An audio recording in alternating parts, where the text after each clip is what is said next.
Alright guys, welcome back to the channel where today we have more news on WWE 2K22 as the Peggy ratings board have released their rating for the game, and it brings with it some new information including the game's original release date. Before we get into that though, if you're new to the channel and you want to stay up to date with all the latest news on the game, please do hit that subscribe button and turn on your notifications so that you don't miss out on future videos.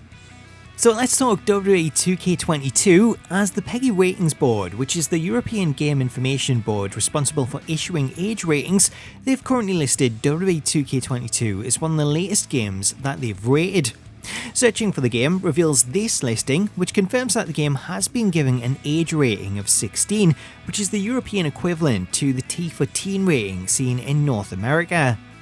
Taking a look at the listing, the synopsis for the game reads, latest installment in the fighting simulation franchise based on World Wrestling Entertainment.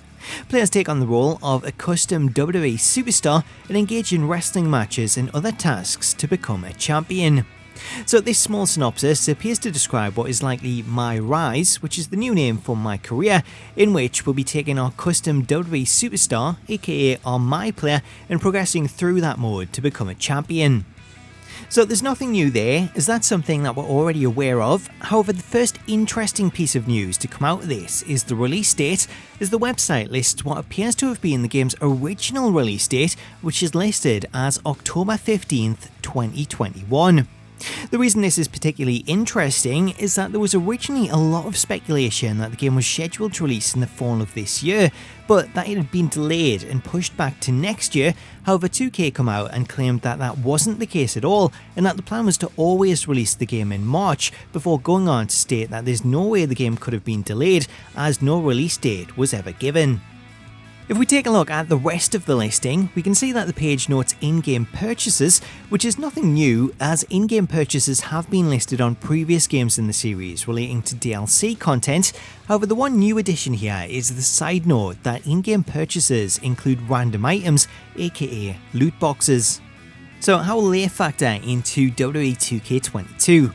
Well, this is something that we already have an answer to, as when discussing microtransactions in a press call, WWE Games art designer Christina DM Pham revealed that the game would feature microtransactions in exchange for real money. However, she went on to note that this would only occur within my faction, and that all of the items bought within this were cosmetic items only, therefore they wouldn't give players any sort of boost.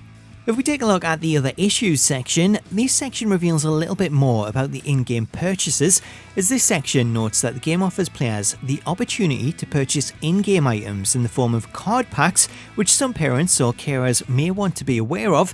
Parents, carers, or other responsible adults should check to see what is being offered before making any purchase on behalf of a child. It should also be noted that the game can still be played without the need to purchase such items.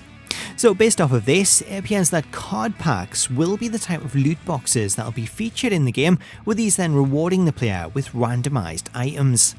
As for anything else, the rest of the listing is pretty standard, as it notes that the game was awarded PEGI 16 due to the game featuring strong violence, with it then going on to list a few examples of what players can expect, such as punching, kicking, throwing and other various moves in a wrestling context, the ability to use baseball bats and steel chairs, and a note that the characters may become bruised and bloody after sustaining a beating.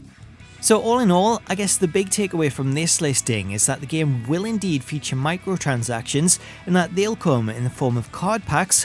Plus there's also that original release date listed that notes that the game was originally set to release in October before it was then pushed back to March, which regardless of the fact that the game does look to have been delayed, that can only be a good thing, as it has given the developers extra time to work on it and squash any bugs. So let me know in the comments what you make of this news, especially in regards to microtransactions and those in-game purchases. I'm not a fan of them, especially if they don't give any sort of boost and they're only cosmetic items, so I don't expect to spend much money on them myself, but I would love to know what you think, so let me know in the comments. And while you're there, if you haven't already, please do hit that subscribe button and turn on your notifications to stay up to date with all the latest news on the game. Until next time though, thank you so much for watching this video, have yourself an awesome day. I'll catch you later.